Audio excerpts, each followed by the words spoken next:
Chairman میں آپ کو سلام پیش کرتا ہوں۔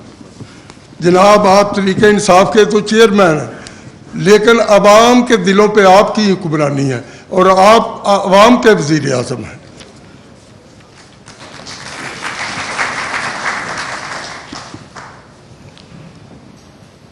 آج آپ کو دیکھ کر مجھے 1998 کا سال کو صحیح یاد نہیں، یاد آ رہا ہے جناب۔ سب سے پہلے میں نے اس وقت وزیر آباد بار کا ممبر تھا، آپ کو وزیر آباد میں خطاب کرنے کے لیے بلایا تھا، شاید آپ کو یاد ہو۔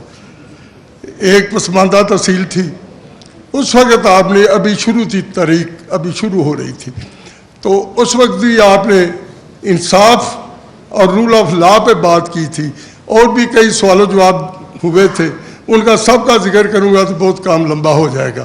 لیکن اس وقت سے مجھے خوشی ہے کہ آج میں آپ کے سیمینار میں تقریر کے لیے مجھے بلایا گیا ہے۔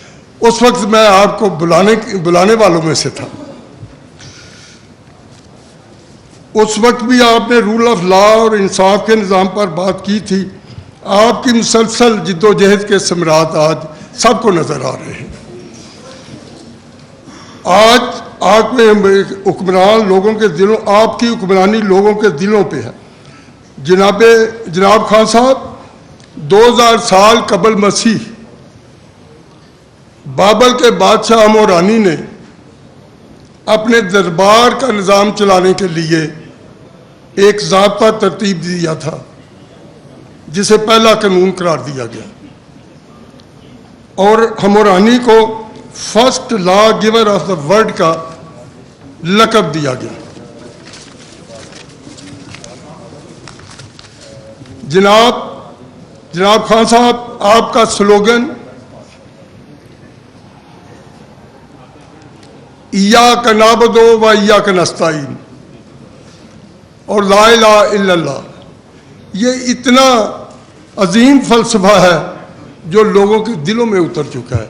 اور حقیقت ہے کہ میں جب پرائمری اسکول میں پڑھتا تھا تو اس وقت خطیب نے کہا تھا کہ کبھی آپ نے اذان پہ غور کیا ہے؟ مجھے کوئی سمجھ نہیں آتی تھی کہ یہ مولوی صاحب کیا فرما رہے ہیں۔ انہوں نے کہا تھا کہ اللہ اکبر اللہ اکبر لا الہ الا اللہ۔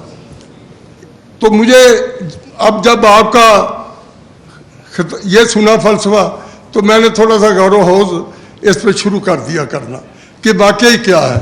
میں نے کچھ تھوڑا بہت اقبال کو بھی پڑھا، اور حقیقت یہ ہے کہ اگر اس پہ ایمان اور یقین آپ کا ہو جائے تو بہت سے بتوں سے آپ کو نجات مل جاتی ہے جو دنیاوی بت بنے ہوئے ہیں۔ یہ ایک فلسفہ حیات ہے، اس کو اپنانے سے خودی جنم لیتی ہے۔ خودی، اقبال نے بھی تو کہا ہے خودی کا سر نہا ہے لا الہ الا اللہ۔ اور پھر آگے جا کے اقبال نے، میں اس کا عرض کروں گا جو کہ مجھے کم از کم میں اکثر دوستوں کو کہتا ہوں، اس نے اس کو اس طرح سمجھا کہ بتوں کو تجھ سے امیدیں خدا سے نا امیدی، بتوں سے تجھ کو امیدیں خدا سے نا امیدی، مجھے بتا تو صحیح اور کافری کیا ہے۔ آئین پاکستان کا تحفظ عدلیہ کی ذمہ داری ہے۔ آج جو موضوع زیر بحث ہے اس کے حوالے سے اس میں آئین کے چند آرٹیکل کا حوالہ دینا بڑا ضروری ہے۔ Article 3 elimination of exploitation, article 4 rights of individual, article 8 fundamental rights, article 10 fair trial, article 19 freedom of speech, article 19 rights of information, اور آرٹیکل 25 ایکویلٹی آف سٹیزن۔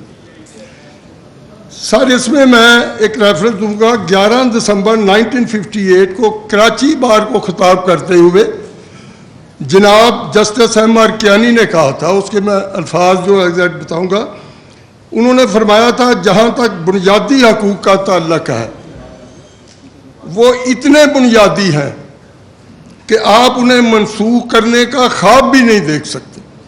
اس وقت ماشاءاللہ لگ چکا تھا جب انہوں نے یہ فرمایا تھا۔ تقریر کی آزادی، ملزم کا حق دفاع، قانون کی نظر میں برابری، یہ معاملات وہ نہیں جن کو بنیادی حقوق قرار دینے کے لیے کسی اعلان کی ضرورت ہے۔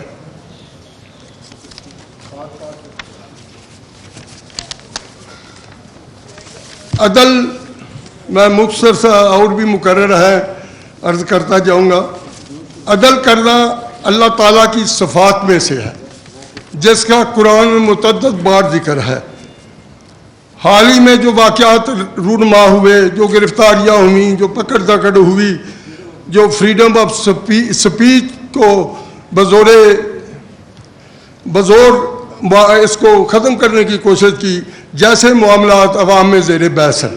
اب تو گلی کوچوں میں بھی یہ بحث ہوتی ہے کہ فلاں کو پکڑا ہے, فلاں کو کیوں نہیں پکڑا. اور مجھے یاد ہے کہ بے شمار لوگوں نے بڑے واضح انداز میں اداروں پہ تنقید کی تھی, اور کچھ نے تو نام لے کر تنقید کی, اور توہین آمیز جو الزامات تھے وہ لگائے گئے, لیکن مگر کچھ نہ ہوا, ان کے خلاف کچھ نہ ہوا. عوام اسے ڈسکریمنیشن کہتے ہیں. جب عدل کرنا اللہ تعالیٰ کی صفات میں سے ایک ہے تو میں یہ عرض کروں کہ فطرت نے کبھی ایسا نہیں کیا کہ کسی کو شاد کام کرے اور کسی کو محروم کر دے. فطرت جب بھی آسمان کی قندیلیں روشن کرتی ہے تو صرف 5 لوکیلٹی میں نہیں چمکتی, بلکہ قید خانے کے روزنوں سے لگے ہوئے نگاہیں بھی اسے دیکھ لیا کرتی ہیں اور اسے فیض یاب ہوتی ہیں.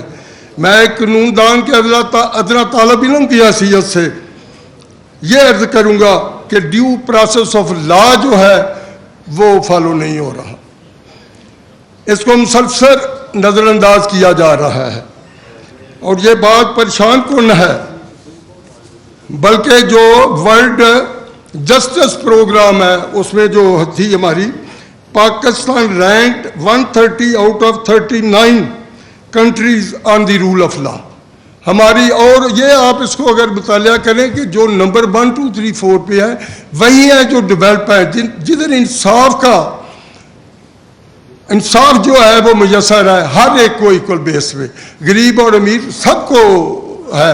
ادھر ٹونی بلیئر کو بھی ہو جاتا ہے, ادھر جس کو بھی کوئی کرتا ہے جرم اس کو اس کی سزا مل جاتی ہے, خواہ وہ وزیر اعظم ہو اور خواہ وہ کوئی ایک آرڈنری بندہ ہو.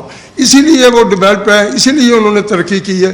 اور میں یہ سمجھتا ہوں کہ جب تک رول آف لا نہیں ہوگا نہ معیشت آپ کی ٹھیک ہو سکتی ہے, نہ ہی ہمارے معاشی حالات ٹھیک ہو سکتے ہیں. ڈیو پروسیس آف لا کو فالو ہونا چاہیے. انصاف کا نظام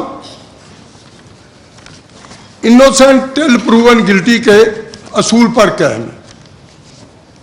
انوسینٹ ٹل پروون گلٹی کے اصول پر قائم ہے. حکومت وقت fundamental rights, freedom of speech, right of information کو زور بازو سے دبانا چاہتی ہے. تاریخ گواہ ہے کہ جس نے بھی ایسی کوشش کی وہ ناکام ہوا. دبے گی کب تلک آواز آدم, ہم بھی دیکھیں گے.